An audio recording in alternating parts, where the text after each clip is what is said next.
Hello and welcome to today's webinar presented by Delubal Software. Today we'll be working in our structural analysis and design software, RFEM. The topic for today's presentation is fabric tensile structures in RFEM 6. My name is Amy Heilig. I'll be your presenter. I'm the CEO of the US office and also a technical support and sales engineer, and I'm located in Philadelphia, Pennsylvania. My colleagues Alex Bacon and Siska Cho will be your moderators, answering any questions you may have. They are both technical support engineers, also located in the Philadelphia office. If the control panel does seem to get in your way when you logged into this GoToWebinar, feel free to show or hide that with the orange arrow up at the top. We always want to encourage everyone to ask questions throughout the presentation. You can do so within this same dialog box. If by chance we don't get to all your questions, I'll certainly send you a follow-up email afterwards. So I want to quickly go over the content that we'll be covering over the next hour today. The first will be a simple example with a single cable element, and I want to explain the details of the form finding workflow. So this is a bit different than what we saw in RFEM 5, so we'll just start off with this simple example. Then we'll move on to our second example, and this will be a little bit more comprehensive. We can see the structure over here on the right-hand side. This will include those fabric membranes as well as the cable elements, and we'll perform the form finding workflow here as well. I'll also show you how to apply loads to the structure, including the wind load generation utilizing our standalone program, RWIND2. So this will utilize a CFD analysis or computational fluid dynamics to place our structure in a numerical wind tunnel for the wind analysis.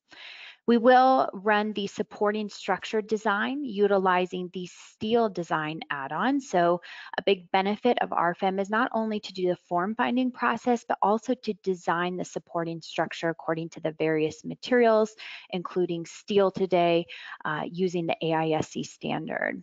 And of course, throughout these examples, we will be running the calculation and we'll review the analysis and design results. To explain the improved RFEM 6 form finding features quickly, previously in RFEM 5, the form finding loads were really a function or a property of the element itself. So meaning under the surface or the member definition type, we would also apply these form finding pre-stress loads. Well, in RFEM 6, we revamped this. So now it's defined as a load within a load case. So we thought this made a little bit more sense with the workflow.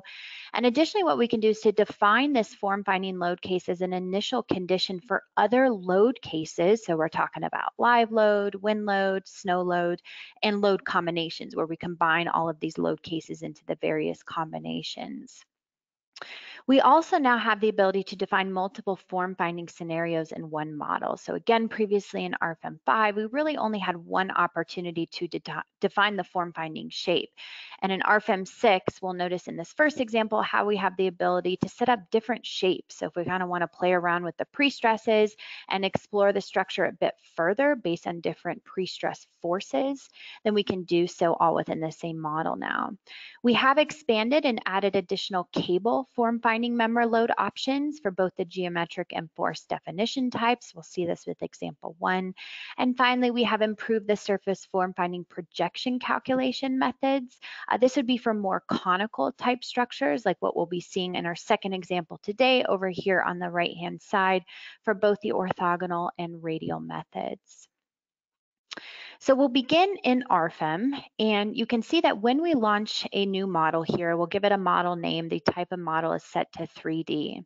And under the second tab is where we can activate the various add-ons. And today we'll be utilizing the form finding add-on, in addition, of course, to the main program, RFEM 6. Now, the standards tab will be irrelevant. I'm going to manually generate my load combinations for this first example, but you can see here the default is set to the ASCE 7. So within the main program, we can see our drawing grid, and currently I have my drawing grid points set up to a 1-foot increment. We can go ahead and adjust that with the right click of the grid option down at the bottom. We'll begin by drawing a new member, and the member type is going to be set to cable. So cables are a bit special in the sense that they can only take tension forces within the program. And the program will automatically also recognize that for these nonlinear elements, we do need to run a third order analysis. So that will automatically be set in the load cases and combinations. We'll see this in just a few minutes, but we know that the stiffness of the cable elements will be modified depending on what our tension forces are, requiring a third order large deformation analysis. Under the section tab, this is where I will create a new cross-section from my cross-section library, and we have two options for cables. The first is just to simply choose a round bar parametric section where we can input in the diameter manually. The alternative option is to choose this standardized section, and we can use our filters over on the left to filter to the United States. And you can see that we have several cross sections where the diameter is already defined for us, including the 1/2 inch diameter section shown here. Now I need to create my material for my cable. So I will launch my material database, and we actually will use our filters over on the left to filter to metal. And under the material subtype, we have here cable. So we only have a few options available under this material definition type for cables, and most likely the material that you're going to be using from your selected manufacturer is not shown here. So we want to take advantage of a user-defined material. So what I would suggest doing is to utilize one of these materials that's already available here simply as a template option. So we can choose the manufacturer Pifer, for example. I click OK, and then I'm immediately going to go into the edit material settings. So within the edit material settings, this will allow me to turn on the user defined material here. I can even give this a new name, whatever it may be. For this example, we'll call it user defined cable material. Under the second tab here, material values, this would be the information that we receive directly from the manufacturer for our particular cable element that we're using. So I'd want to go ahead and modify those material properties. Once we're done doing this and we click OK, we should see that material update automatically here within the same dialog box. Now, if you have multiple user-defined materials for our cables and we don't want to constantly re-enter these into the program for every new model, what I would suggest working with is what's called templates. So we'll get back to drawing this member in just a minute, but once you've set up your user-defined materials, maybe common cross-sections that you're using for all of your RFEM models, and possibly even the load cases and combinations, we can go up here to File, Save as Template. And then when we create a new RFEM model back in this dialog box that we initially saw, you can see that template is an option here where we can select one of the saved templates that we've created. Notice I have one called cables here where maybe I have all of my materials already set up for my user-defined cables. So getting back to drawing this member, remember we want to set the member type to cable. We've already defined the cross section. I'm going to snap to a point here at 0, 0, 0, and my second point will be at 30, 0, 0. So a 30-foot long cable. Now we do need to support this member, so we'll apply a new nodal support. We'll just go ahead and take advantage of the default hinged option shown here. I click OK, and then I just simply highlight over the two nodes on either end. So by default in our load cases, automatically the self-weight load case is generated, and we can modify this name further and give it an abbreviation of SW. Self-weight is active here. We have set the action category automatically to dead load. So when we click calculate, what we should imagine here is some downward deflection of this cable element. And we see here a downward deflection in our navigator results of 2.3 inches. We also can view the internal forces such as the tension force, which will be around 0.4 kips. So the very premise of form finding is to add in these pre-stress loads before we take into consideration any additional static loads. Maybe we want to decrease these tension forces altogether. So what I want to do is to go back into my load cases and create a new load case definition. The name will be called pre-stress with the abbreviation of P. Notice self-weight is unchecked here. The action category for my form finding pre-stress loads must be set to the self-straining force. So we have developed the program so that the form finding will take place under this action category only. So we want to make sure that this is set here according to self-straining force. I click OK. I'm back in RFEM and this is currently just an empty load case. So we will define here a new member load.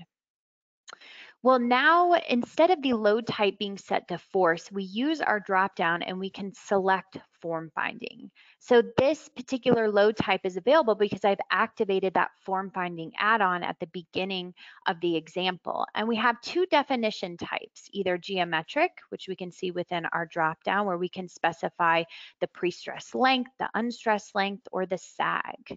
Alternatively, we can define the force and we use our drop-down box here and we can see we can define the average force in the member, the maximum force, the minimum force, and many other options. So we've really expanded on this within RFEM 6. So for today, we are just going to choose the geometric option with a defined sag. And I want to specify a sag here of 8 inches or 0.67 feet. I will apply this to member number 1.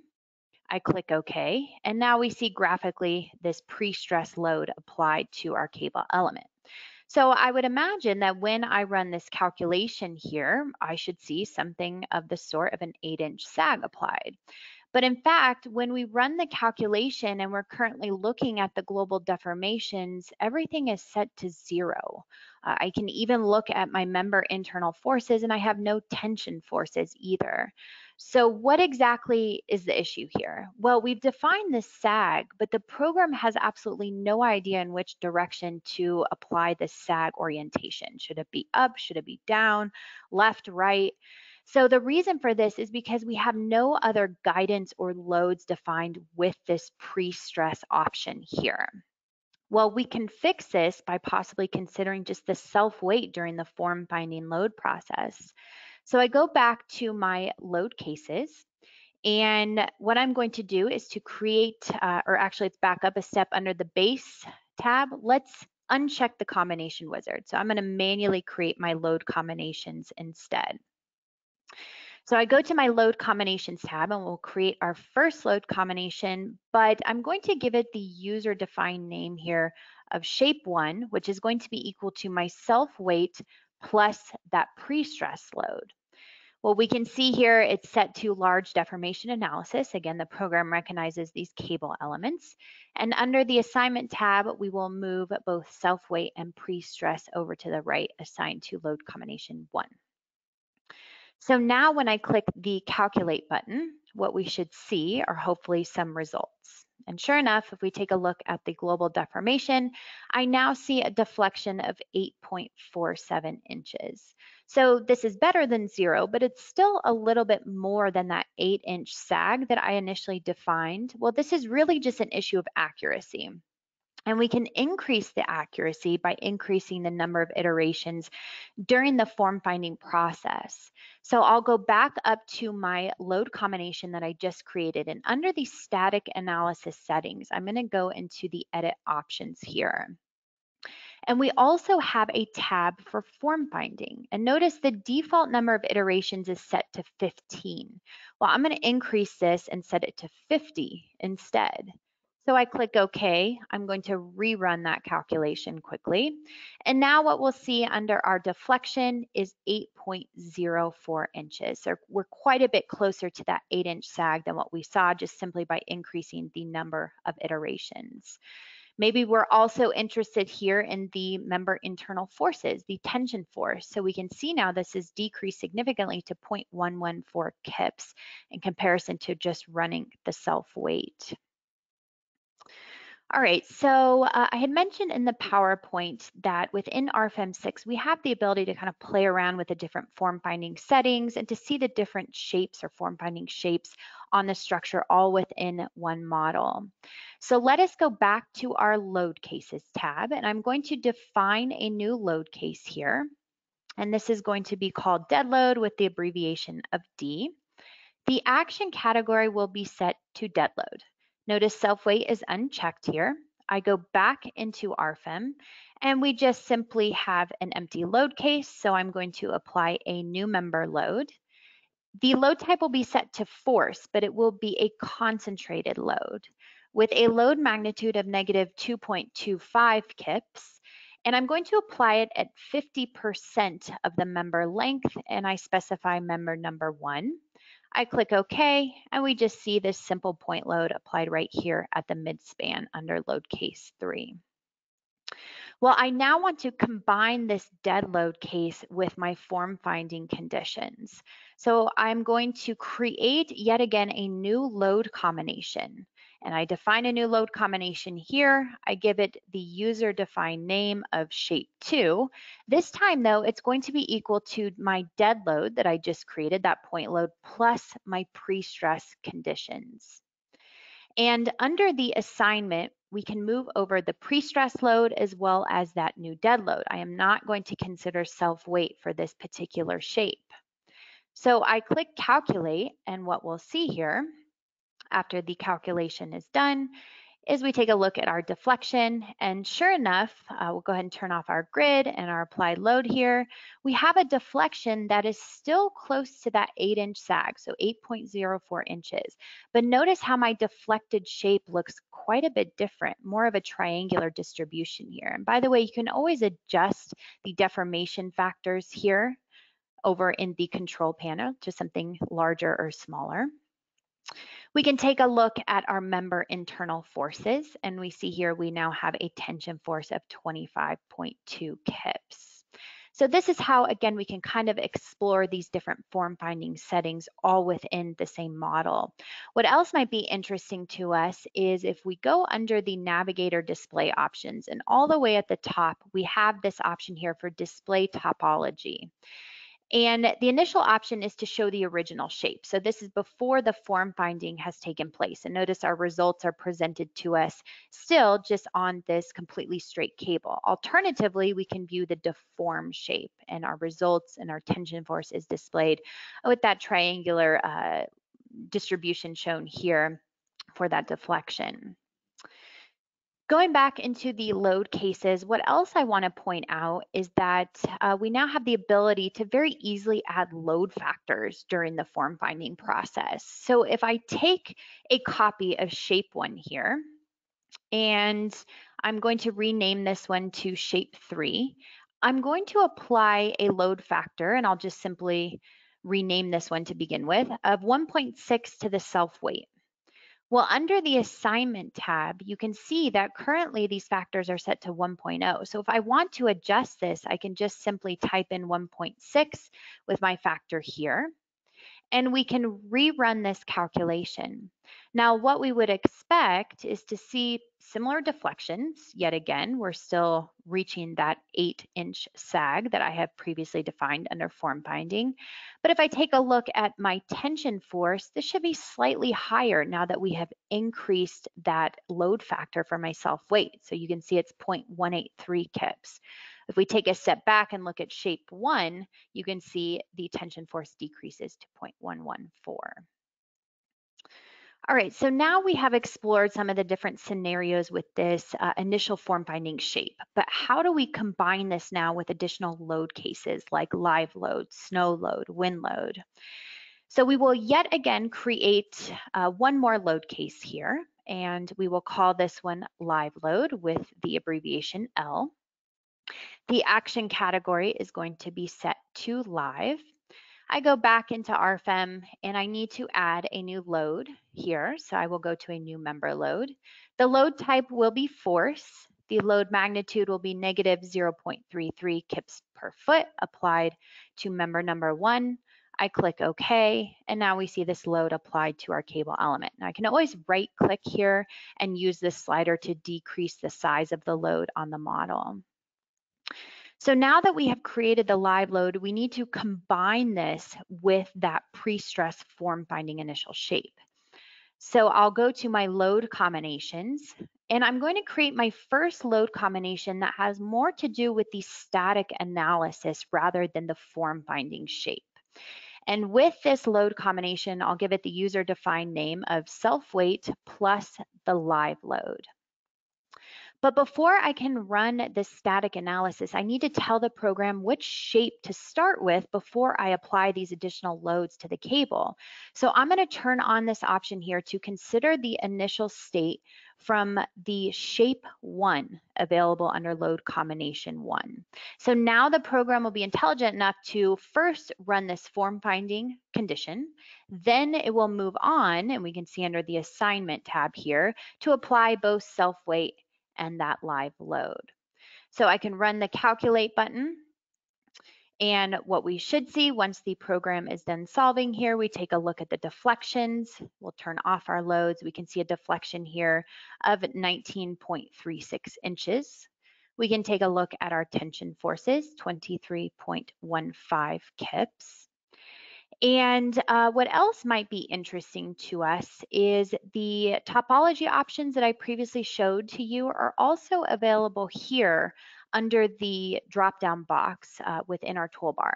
So we can view the results here on the original shape. Again, this is before the form finding has taken place.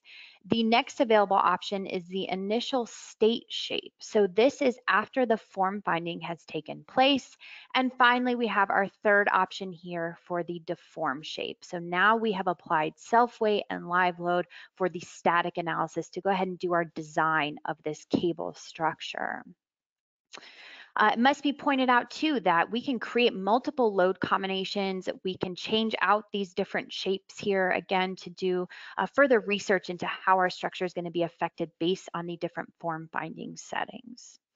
So that will be all for the first example today. Really relevant to cable structures here, basic form finding workflow.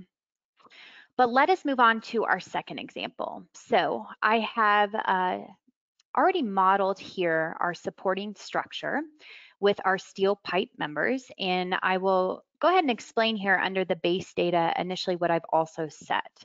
So under the add-ons, of course, we're going to activate this form finding add-on. But notice too that I've also activated the steel design because I'm going to utilize the steel design add-on to also design this supporting structure according to the AISC. And I've activated here wind simulation. So this will take advantage of our standalone program, RWIND, for that CFD analysis or that numerical wind tunnel. Under the standards tab, I will generate my load combinations automatically according to the ASCE 7. My standard group for my load wizard, so this is related to my wind load profile that I'll be utilizing for our wind. This will make a little bit more sense later on. And steel design, you can see here from my drop-down options, I have this set to the AISC 360.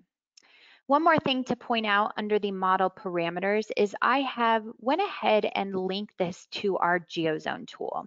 And this is available under the DeLuval website, where we have integrated all of the various standards here, including the ASCE 7 for the various hazard loads. And this is linked up to Google Maps technology so that what we can simply do is to type in a location. So let's say our project is located in Philadelphia. The program or the GeoZone tool will automatically update here to give me my basic wind speed. This comes again directly from the ASCE 7. You can see I have it set to risk category 1. So once we have set our project location, all of that information is brought into this model that will just assist us with some of our automatic loading for wind, for example. So as mentioned, I took the liberty here to model these steel members. We have plenty of other webinars that show the workflow for modeling steel members and running a much more detailed AISC steel design that you can refer to on our website. But what I did not do is model the cable and fabric membranes because I do want to show the workflow for this. So what we'll begin with is the new cable member. So I go up here to draw a new member and the member type is set to cable. We saw this with example number 1. The section is going to be set to a 1/4 inch diameter with my user defined cable material. So once I have this information set, I can simply click to the point locations here of each of my cantilevers. So notice I'm just snapping from one point to the other. Now, these cables are going to be used to define the boundary, the bottom boundary of my fabric membranes. So once we are complete here with defining each of these cable elements, we can see them modeled at the base here of what will be our fabric membranes.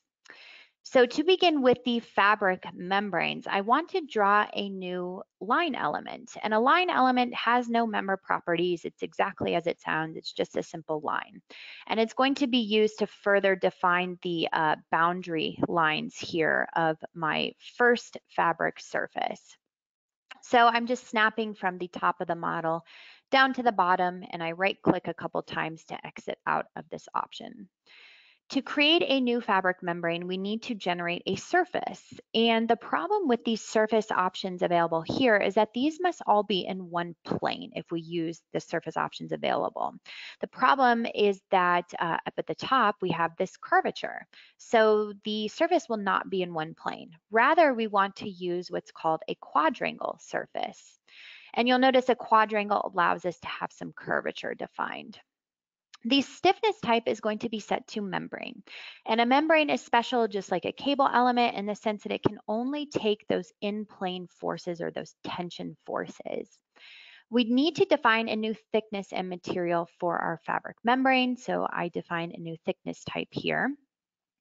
I will immediately define a new material. And once again, similar to our cable elements, we'll use our filters over on the left to filter to fabric. And we really only have two options here. And again, 99% of the time, you probably are not going to be using these fabric materials for your structure, but you're going to be using your own defined fabric from the manufacturer. So we're only going to use the available materials here, once again, as a template. So I just go ahead and select any one of these materials. I click OK, and I immediately go into the Edit Material settings. Again, similar to the cable element, I want to turn on the user-defined material, and I'm going to give it a user-defined name here that I would use for my fabric material. Under the second tab is where we can input in information that was given to us directly from the manufacturer, such as the modulus of elasticity and the local X and the local Y directions, shear modulus, Poisson's ratio, and so on. And all of this information is used to calculate the global stiffness matrix of the membrane itself. Once we input this information, we will see under the Material Values tab here, the basic properties will be calculated automatically. Now, the one thing that we do need to also set though is the reference thickness. So whatever our thickness is of our membrane that we got from the manufacturer, we would go ahead and input that in here. And for our case today, we will use the thickness of 0.039 inches. So going back to the main tab, I can go ahead and click OK, and we should see that material update. The thickness is automatically updated here as well. So once I click OK, and I click OK once again, I can just simply select the boundary lines of this first surface element. I'll turn this into a rendered view, and we see the surface generated. I will select the surface, and I'm going to use my Rotate Copy tool. I'm going to create 3 copies with a rotation angle of -60 degrees, and I can use the rotation point of 0, 0, 0, or I can modify it as well with this arrow option. So now we have the initial surfaces generated on the left-hand side of the structure. So as far as the surfaces in the center, it's a little bit more complex. So we need to continue defining these boundary lines. So what I'm going to do is to take this node at the center, I'm going to use the Move Copy tool to create one copy, and I'm going to move it 1 foot up in the vertical Z direction. So we just see that node copied there. I'm going to define here a new line element, but the line type is going to be set to arc. The object snap settings within the program allow me to detect here the center point of this front cable. My second point will be the top of that copy node, and my third point will be the center point of that rear cable. I can right click to exit out of this dialog box, and now we have this arc element shown here. I'm going to also utilize this Divide Selected Lines tool. What this allows me to do is to highlight over this entire middle section here, and it will break apart these lines and these members where we have the intersecting nodes. Finally, I'll draw my last line element by drawing a new line here. A single line is fine. I snap up to the top of my structure and snap down to the top of that arc element. I'll right click to exit, and we can continue defining the quadrangles here at the front and rear of the structure by drawing a new quadrangle surface. Remember, the stiffness type must be set to membrane. I don't need to redefine the thickness or the material. And by the way, if you have these user-defined materials for your fabrics as well as your cables, remember those template options to go ahead and save so that you can open up an RFEM model with those user-defined materials already set. We click OK in this dialog box, and then I can simply select the boundary lines here for my quadrangle that will be located at the back of the structure. I will do the same thing at the front of the structure, selecting my boundary lines, and we can see those quadrangles generated here. So the surfaces are complete on the left side. And one thing I want to point out is by right-clicking and under the option to display the local axis systems of the surfaces, we can see them shown graphically here. I'll turn this to wireframe view, and you'll notice the local axes are kind of oriented in every which way. And this is a problem for many reasons. Number one, if you remember, our material input, such as the modulus of elasticity, is based on these local X and Y axes.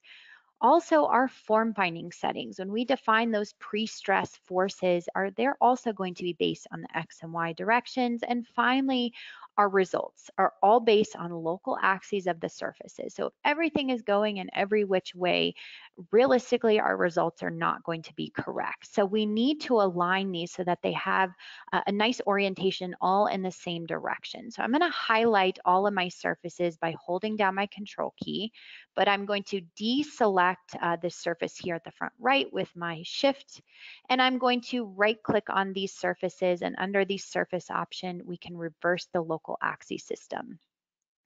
And I'm actually going to right click on this back surface here, and I'm going to reverse the local axis system here. So now all of these Z axes are pointed inward.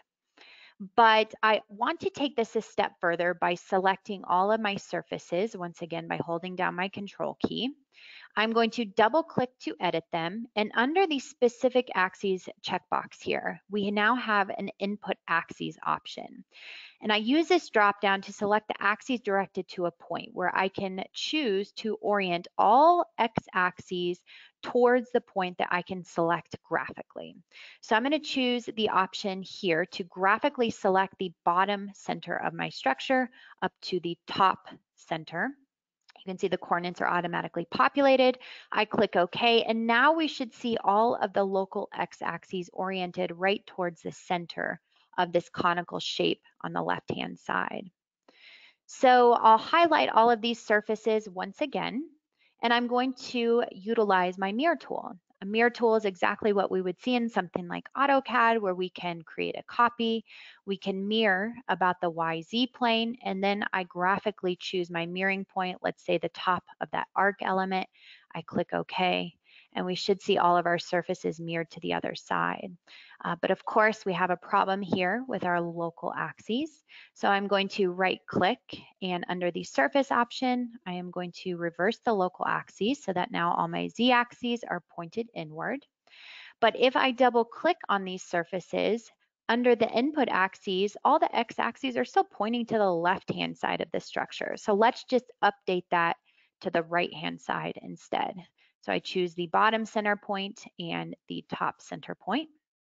I click OK, and now we should see the orientation of those local X-axes all pointed upward toward the center on the right-hand side. So everything looks good there.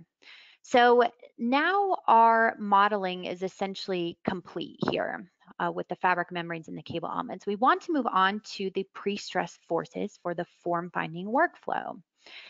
So I will begin by creating a new load case, just like what we saw with example number 1. I'll create a new load case with the name pre-stress. The action category, as I mentioned, must be set to the self-straining force. I click OK. I'm back in RFEM in this empty load case. So we want to first apply our pre-stress loading conditions to our cable elements. So I'll utilize my Navigator Views tab here to turn on only the elements with a cable material. Notice everything else is grayed out except for these cable elements down at the bottom. So while we're under this pre-stress load case, I create a new member load definition, and we're going to choose, of course, the option form finding, and I'll take advantage of the sag option once again, and I'm going to define a sag here of 6 inches or 0.5 feet. And once I click OK, I can highlight over all of these members. I click OK, I cancel out of this visibility, and we can see the sag applied all the way around the structure for each one of these cable elements. So we want to move on to applying the form finding conditions to our surfaces. In a similar manner, we are going to define a new surface load, and we're going to choose the load type form finding here as well. So we have two calculation methods here. We have the standard, which you can see updated with the picture over on the right-hand side. The standard is really for more flat type membranes that we'll be utilizing for our structures. And underneath the hood for this calculation method, this will indicate a vector that can move freely in space until it reaches the target position. Now, alternatively, we have the projection option here. And you can see that this might be used for more conical type structures, such as what we have today. And this will indicate a vector that can move partially in space, but it's fixed in its X and Y coordinates as well. So under the load distribution, we have either here an orthogonal load distribution, or in our case today, we'll be utilizing the radial load distribution. So what we'll need to specify then is the pre-stress load here of 0.05 kips per foot in both directions. Then I need to specify the two center points of this conical structure. So we start off, once again, similar to our axes on the left side of the structure by snapping to a point at the bottom and snapping to the point up at the top. I will graphically highlight all of these surfaces, so surfaces 1 through 6. Now notice I just hit apply and next because I'm still within this same dialog box, but my loads have been applied in the background here, which we can see indicated by these symbols. Well, I'm still within this same dialog box because what I want to do now is to modify my center points to the right-hand side of the structure.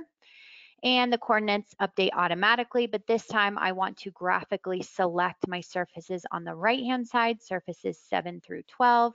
I click OK through these dialog boxes, and we should now see our pre-stress form finding loading conditions. So what I'd like to do now is to run the calculation, but we might be thinking, well, based on example 1, if I run this calculation, I probably won't see any results because I didn't include something like self-weight within this load case. But that's actually not true. So yes, we have defined a sag around the exterior here, but we've also defined these additional loads on the membranes. So now the program has the intelligence here to search for that form finding shape and apply the sag based on the additional loads from the fabric membrane. So it has some guidance there that we don't necessarily need to consider self-weight in this particular load case. If we go to calculate mesh settings, before I run this calculation as well, notice the target length of the finite element mesh is set at 0.75. Maybe we want to alter that for our initial form finding pre-stress case. So the program will go ahead and generate the mesh here, and it will run through the various form finding load conditions until we see our deflected shape here. And everything looks quite nice, again, just based only on the form finding itself. So let us run through exactly what our results are showing us. So we see here the global deformations, and we can view this all around the structure for both the surfaces as well as all of our membrane, or as well as all of our cable elements as well.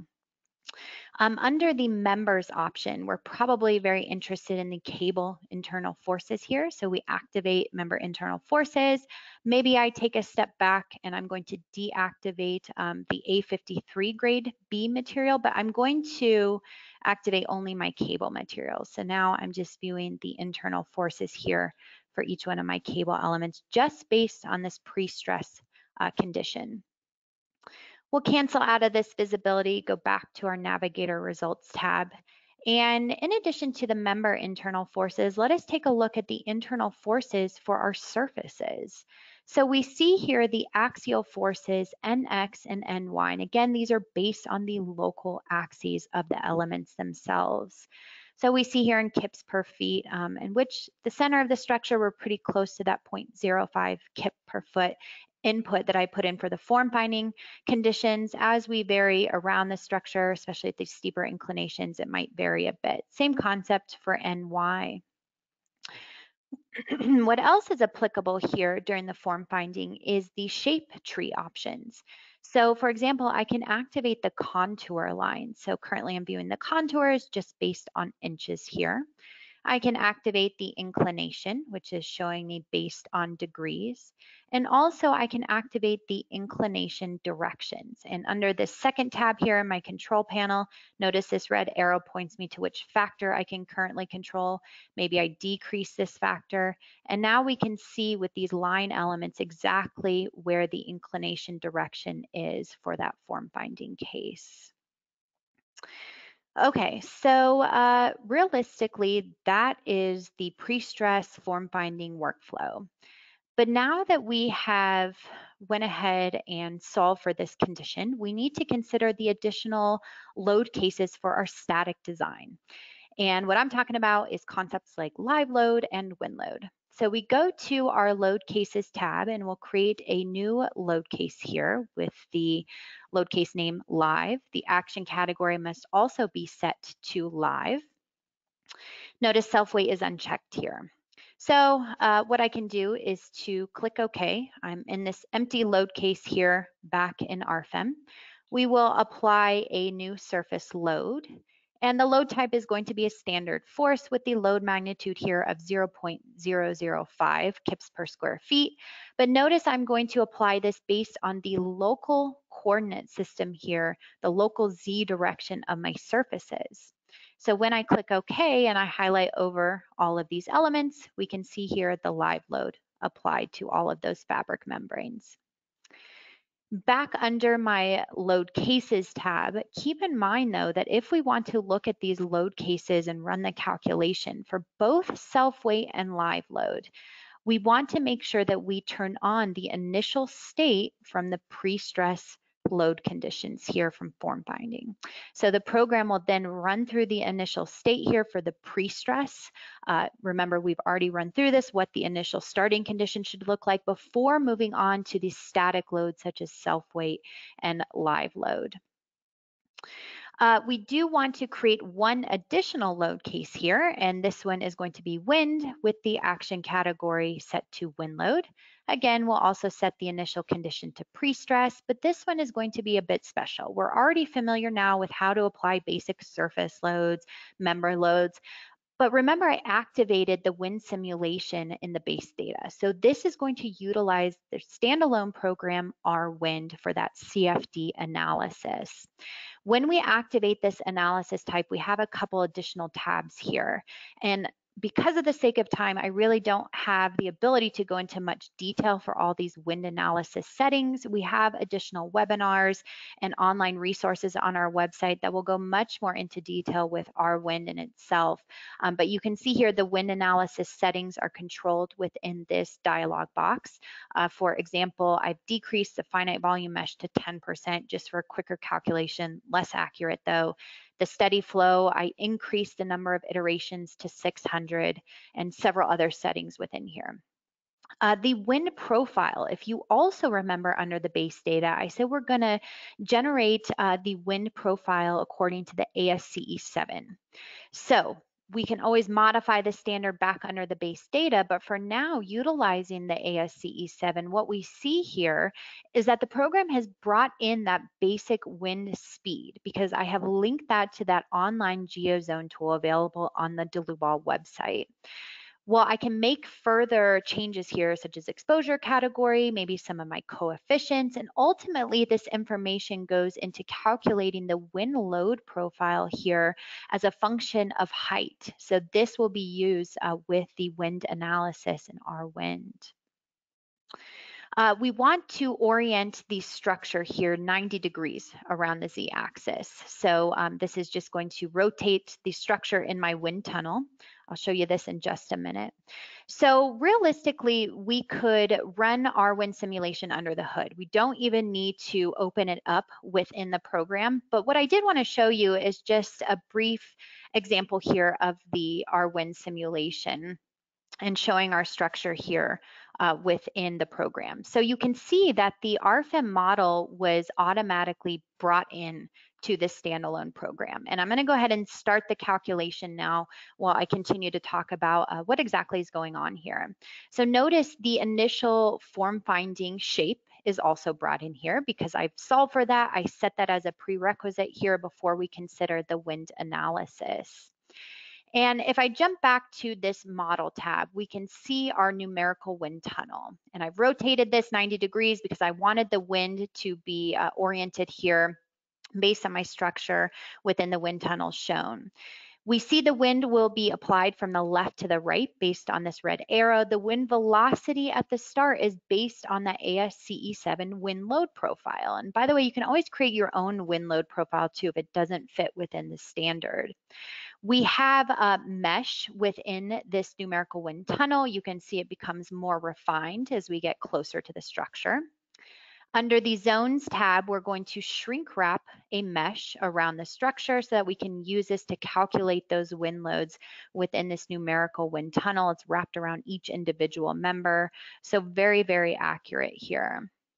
So ultimately, when the calculation is complete, you can see here the progress bar under our simulation settings. What we'll be presented with is our wind pressures directly on the structure. So the program will give us a message here that will say, okay, the calculation's complete. Do you want to go back into RFEM? Let's go ahead and click no for right now. We can see the wind load pressure shown directly on the structure, and I can move my mouse around. I can rotate the structure to see some of those uplift forces. I also want to preface that these wind pressures are taken directly back into RFEM, and they're applied to every single FE mesh element within RFEM so that it can be used for the static analysis. Now, additionally, if we're interested not only in the pressure on the structure, we can view the pressures around the structure as well. And you'll notice I can use this slider option here to view those pressures within the wind tunnel. I can view velocities as well. So the wind velocity is shown here. We also can take a look at the velocity vectors. So we can see the direction, the magnitude of those wind loads moving around the structure. And finally, we can display the streamlines. So again, the wind moving from left to right here, we can turn on our flow animation and we can see exactly how the wind is moving over this structure. We can save these videos, export them out, add pictures to our RFEM printout report. And we might be thinking, well, why would we want to use this standalone program?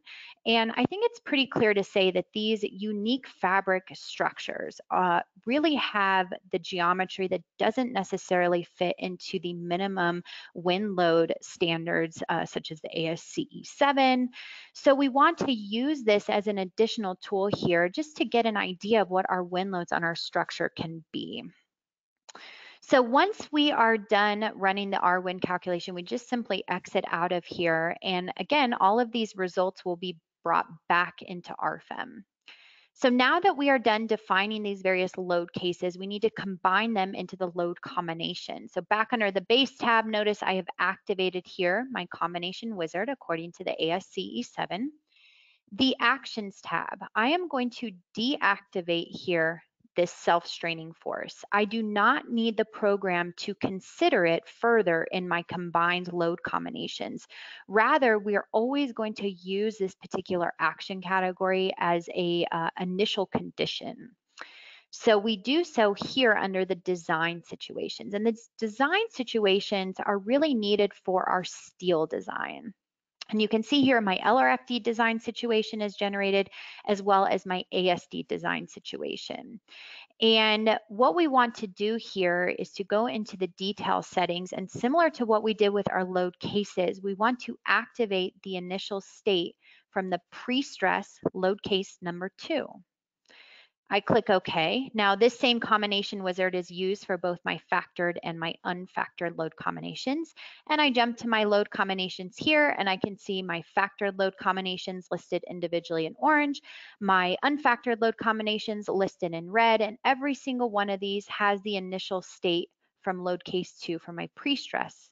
So the program will apply the form finding conditions before it moves on to the static analysis with dead, live, and wind load. And of course, we can control this individually here for each load combination, but by setting it under the design situations, it automatically imported in this initial state here.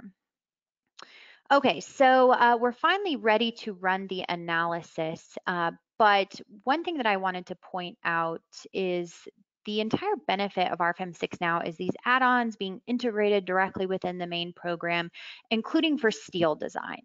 So again, I won't get too much into steel design. Obviously, we're ending the presentation today for the 1 hour, but just to touch on this, for our steel design today, I'm going to design these 2 columns. So I will highlight them here.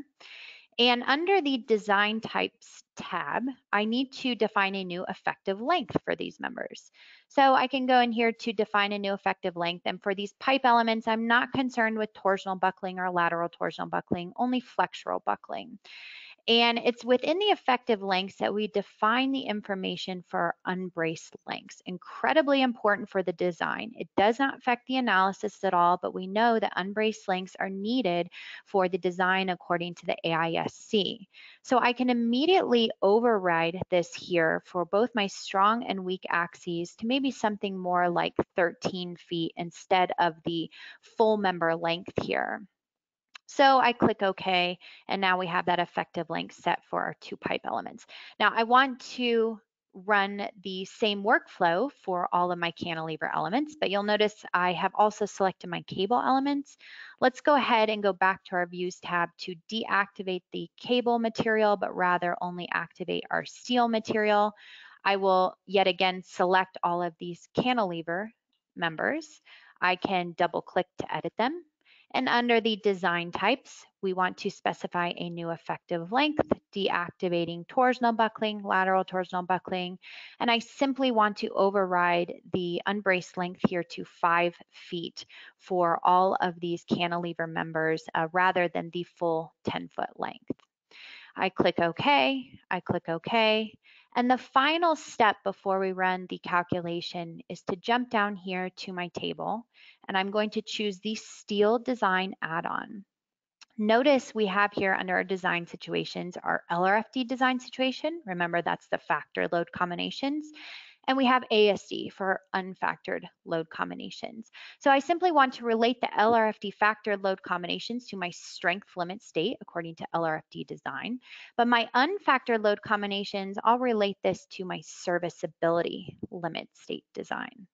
Now my objects to design, what we can do is just to select the relevant objects here. Maybe I only want to select my pipe elements as well as the cantilever members, because those are the only 2 that I've defined those unbraced lengths. Otherwise, the program will give me an error. You can see, let me check that one more time. Okay, looks to be selected here. Okay, so now that we have defined all of this information, we can finally go to calculate, calculate all. The program has already run through this initial form finding condition. It's going to use that as the starting shape now for all the rest of my load cases and combinations. You can see they're going to solve very quickly now in RFEM 6, our steel design solves, and we are now presented with our results here in RFEM.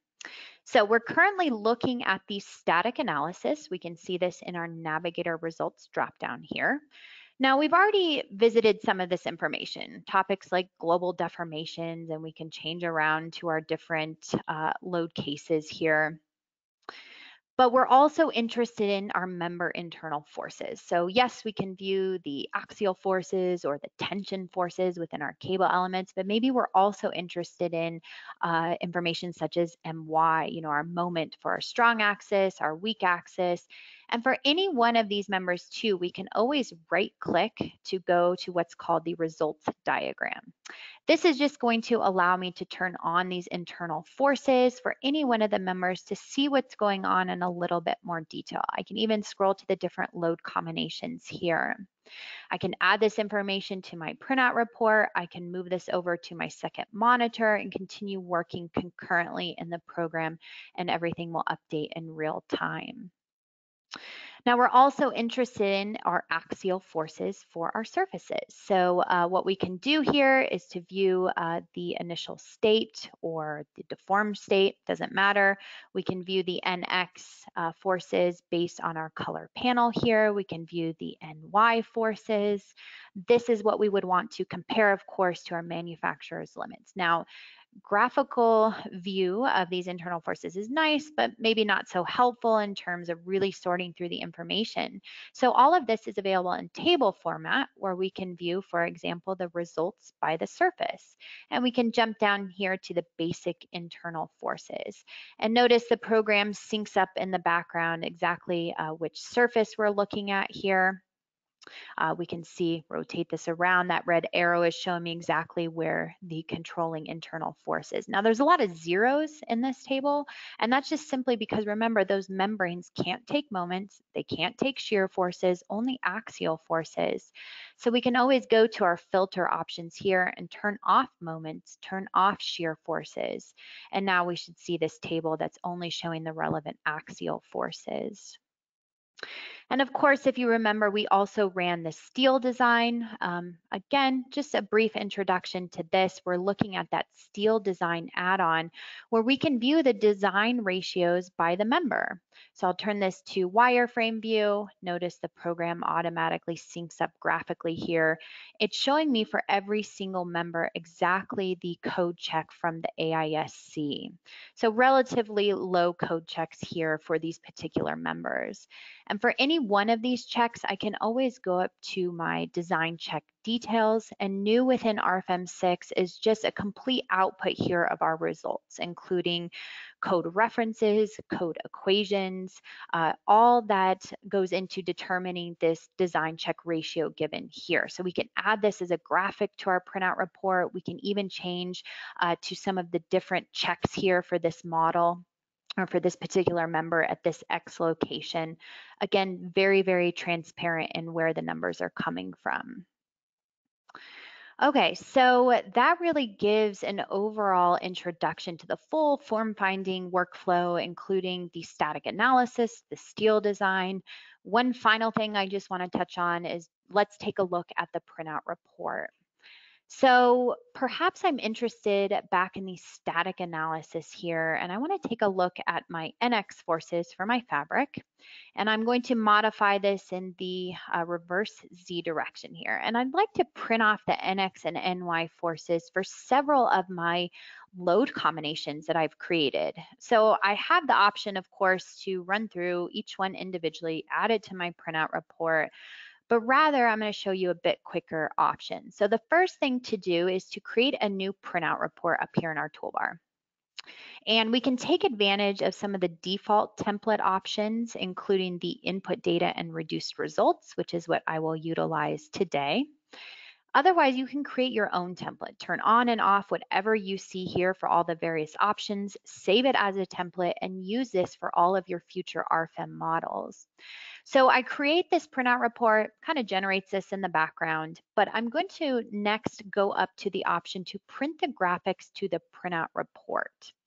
And what we will initially see here is the NX and NY forces. And notice it's taking up the full page height here. And what typically you would also see is this color scale shown on the inside. So if we wanted to modify any of this, we can change the height, for example, to maybe only 50%. So I can input that in directly here. Maybe I want to use or move my color panel outside of here. So that's one option we can make a change to, so it's not blocking any of the graphics. But lastly, I want to take advantage of the multi-print option. And the multi-print option will activate this results tab here. And under these surfaces, this is the exact same information that I saw within the main program. I can show the internal forces NX and NY. And I can select now multiple load combinations here to print off these internal forces. So perhaps I want to choose my first 3 factored load combinations, for example. I click OK, I click Save and Show. And so now what the program is going to do is to cycle through those first 3 factored load combinations, take a quick snapshot of NX and NY. Once it's done with that, we'll also see the progress bar in the lower left-hand corner here. It's going to create the printout report. And so we'll see here a separate application for our printout report given to us. Now, it looks a little bit overwhelming, but we can always right-click to collapse all of these chapters, and now we see them individually listed here. And if we jump down to the static analysis results, and we kind of zoom in here, sure enough, here are all of my NX and NY forces for each one of those factored load combinations. And these pictures are going to update automatically. So if I make any changes to the model, then these pictures will automatically update. I can again even drag this model to the right-hand side here. Everything will update automatically. So I don't need to worry about printing off those graphics again. You'll notice up here in my cover photo, the original structure is not really showing that form finding load case being applied. So if we wanted to edit that, we could right click, choose edit. The program will take just a couple seconds here to recognize exactly which picture we need to edit. And maybe I kind of modify my rectangular shape here and I choose the option to clip the graphic to the selected rectangle. I'm going to choose a solid rendered view, but the shape of the initial state.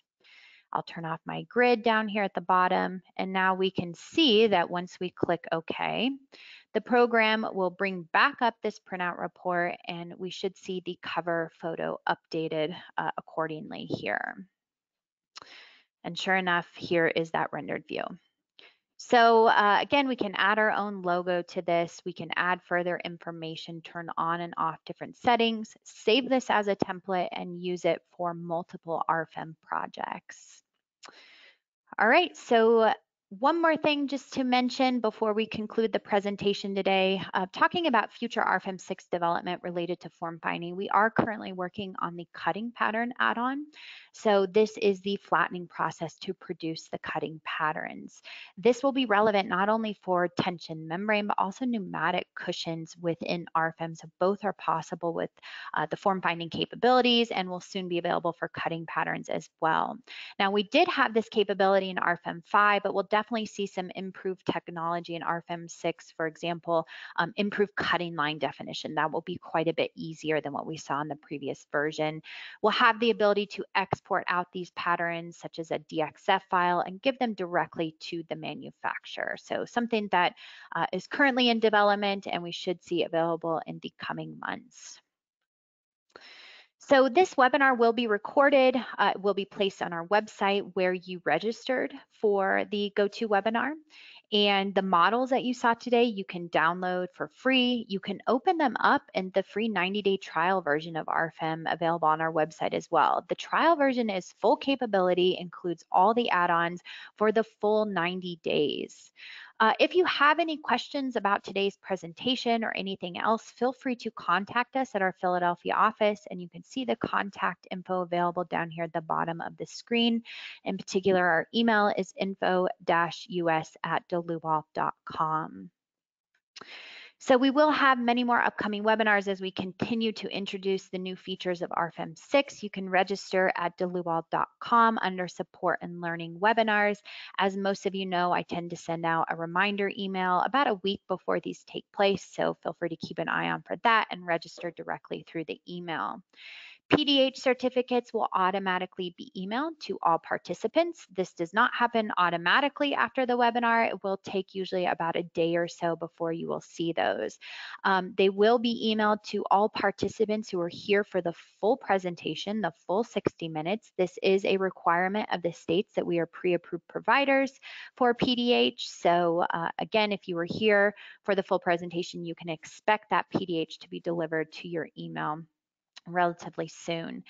If you watched with a colleague or in a conference type setting and you yourself did not register for the webinar and you are wanting PDH credit and you're also here for the full 60 minutes, please request that PDH at info-us@deluwal.com and let me know who you watched it with, and you want to take care of that relatively soon after this webinar will end. And with that said, I want to thank everyone for attending today, and as always, we hope to see you at the next presentation. Thank you.